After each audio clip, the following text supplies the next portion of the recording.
she is. We need to first trace the blade, and it's going to be a little tricky because this thing is super long. Here, bud, will you move that weight? Just move it over, yeah. No, move it over. Right there. Okay. Alright, Lucas is filming for me today because this is a two-hand jobber. And I don't know how much talking I'm going to wind up doing, so we're going to have to fire up the laser. It's ready to go actually right now. But I wanted to get some of this done and shot to where you can actually hear me. And I just need to get this part done. Kind of want to mark right about there ish. Oh, actually, let me do that too, so I know where all that is. Okay. So this is going to be kind of an epic build for me. Not that I haven't built things that were really big before, but the way that this is going to be built, we're going to have this on a baldric. The wear is, and this, by the way, the wear, I should say his name. This build is for Dan Bidondi. He's actually going to have to take the baldric off to pull it out. I know that some people have built a sheath for the Scottish Claymores before, but with, you know, to where you can put it in and out with one hand. We're not going to be able to do that with this one because I'm limited on time. It is my super busy season. So he's just going to have to take the baldric off. I should say it's going to be on the baldric, so he'll have some of this. Can you see this? He'll have some of these straps, and what's going to wind up happening is it's going to go through here.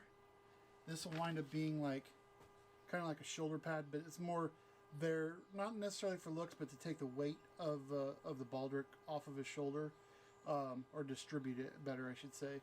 But I'll do some cool tooling and stuff. But I'm also going to be using this really super thick saddle skirting for the entire sheath. This is a sheath and not a scabbard. You would normally think a sword has a scabbard, but that means it has like wood inside of it. So this is a sheath, much just like a regular, you know, like a knife sheath that you would wear on your belt. But it's going to be built out of this stuff. It'll wind up probably being maybe 1.5 inches thick. And this is the stuff that I normally have to beat with a hammer and chisel to actually even cut it. So, and then I'm going to tool it. You know, I've got a bigger roll over here, but the whole thing is going to be tooled, and you'll see all that action. And yeah, so right now we're just getting the blade traced out, and then I'm going to wind up cutting this out for the pattern. That way I'm not dealing with a big old piece of wood. So anyway, we're going to get started from here. I'll try to get a lot of this stuff filmed, but I just don't know how much of it's going to be filmed. Now, okay, this is just a little pro tip for if you're using like thin paper for your patterns, especially something long like this. Use your packing tape, put it over it, and then you can cut it, and if you want to put it on the back and stuff, then it becomes reusable. Hopefully I can reach all the way down here. Oh man, just don't crinkle your paper up. If my gut wasn't so fat, maybe I wouldn't have the same problem, or have the problem of having to lean onto the paper. If you crinkle your paper, you run into the problem of shortening the sword length. Okay, actually I'm going to just tape it there so it hopefully doesn't move. You want to make sure you have, you know, a good 1.5 inches, 2 inches off to the side, because I mean you're not going to cut right on the line just yet. I'm going to do that with a much finer cut. I'll shoot that on the GoPro. So, but then come down the middle, and then the tape winds up overlapping, which is perfect. I don't really care about the crinkles in the tape right here. Let me turn my head around. I don't really care about the crinkles in the tape right here. I just don't want the paper crinkled. Yeah. The paper's crinkling! All right. Oh, you know, okay. Well. I had a dangerous thought of just shutting up and putting tape over my mouth, but with the beard and the mustache, and it would not be good. So, and then all I'm going to do here is use a really crappy blade. Actually, you know what? I got a better blade, if I can find a better blade. From my buddies over at Slice Inc. This is their hobby blade. It's pretty cool. Can you zoom in on that a little bit? That's kind of better good. Is that right? Yeah. Man, maybe I should move to Kentucky. Let's see. But anyway, so this is it's a ceramic blade, and it's not supposed to cut skin, but cuts the crap out of paper. So I'm going to use that one because it's safe. And so I'm just going to make this long cut. Remember, I'm not cutting along the lines yet. Don't crinkle the paper. All right. I'm going to pull that. Here, take that weight off. Okay.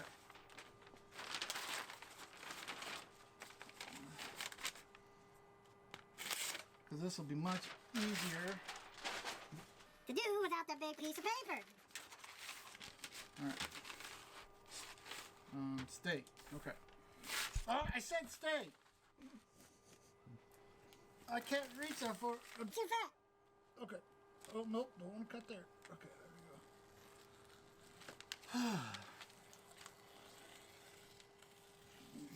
there we go. There we go. I don't need to go to the gym today. All I got to do is just keep leaning over, cutting this damn thing.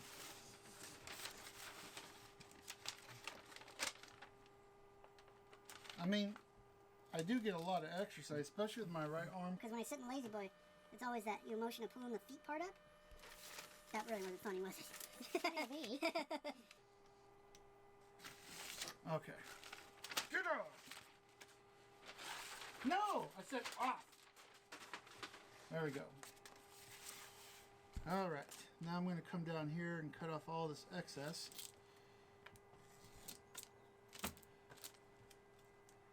And then, do you like my new adornment for my head? Is it like a flower?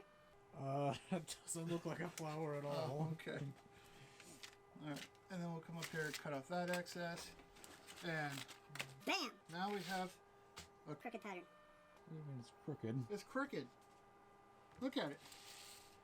Oh no, it got crinkled. It is a little crooked now, isn't it? Well, actually, I think it's okay. Oh, looking at it now, it actually looks okay. I think I need to just take a roller to it and just kind of... Oh, you hear it like popping and farting? Mm-hmm. Sounds like you're popping bubble wrap. Oh yeah, we're good. We're golden. All right. Excuse me. Speaking different languages through my esophagus. So now I'm going to just cut this out the way that I want it to cut out. And I got to do some measurements and stuff to get the width. So basically, so this is the edge of the sword. I need to measure out how far I want the sheath to be. I almost said scabbard again. That way I have enough room to sew it, and when I build the gusset, you know, it's got room and all that stuff. You know, I just thought about. I'm probably going to have to, well, after I get everything glued up, I'm going to probably have to put it over there on the drill press and drill out these holes. None of my punches are going to go through this. It makes sense.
Please forgive the lighting right now.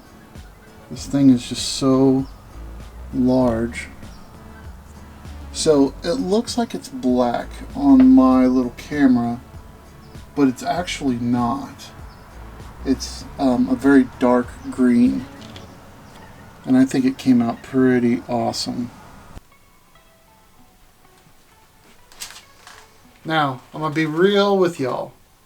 It's not real practical to wear this thing on your back, because as you can see, the top of the sword is heavier than the bottom of the sword, so you have to keep pushing it down for it to stand up, which makes this thing slide back. And the nifty little shoulder pad armor that I made keeps sliding onto my shoulder blade. Is it a feature? I don't know. All I know is trying to walk around with this thing on your back is not safe, not at all. Thankfully, I have put on a tech lock, so if you do want to carry this sword around, all you gotta do is pop it off the strap. You can still wear the baldric as a baldric, but you can just throw the claymore with the sheath over your shoulder, you know, carry it on your shoulder. So I'm going to get this sent out to Mr. Dan Bidondi, host of Truth Radio Show, and this is a gift for him by Cascadia Cutlery, Nolan, and myself. Obviously, my part of the gift is the leather, and I'm going to have his wife film him opening the box and checking this thing out. So the next thing you're going to see is Dan opening this this package and his reaction to, you know, the sword with the sheath and all that stuff. Other than that, I would like to say that this was a fun build, and it was a fun build, but it was a real pain. Mostly because, you know, I use saddle skirting for the sheath itself, and it's really thick, and then obviously this thing is just laying horizontal on my back, and the shoulder pad is now on my shoulder blade. It is what it is. Anyway, thanks for watching, and Dan, over to you, buddy. I love you, man. Nolan and Joshua, thank you guys so much. You know, my Cascadia collection knife. Open up all my packages.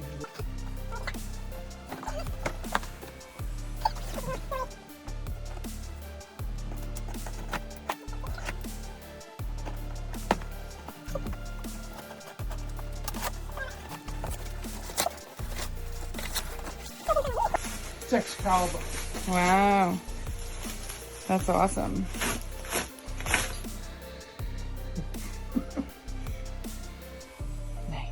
Thanks, guys. Love you, man. This is awesome.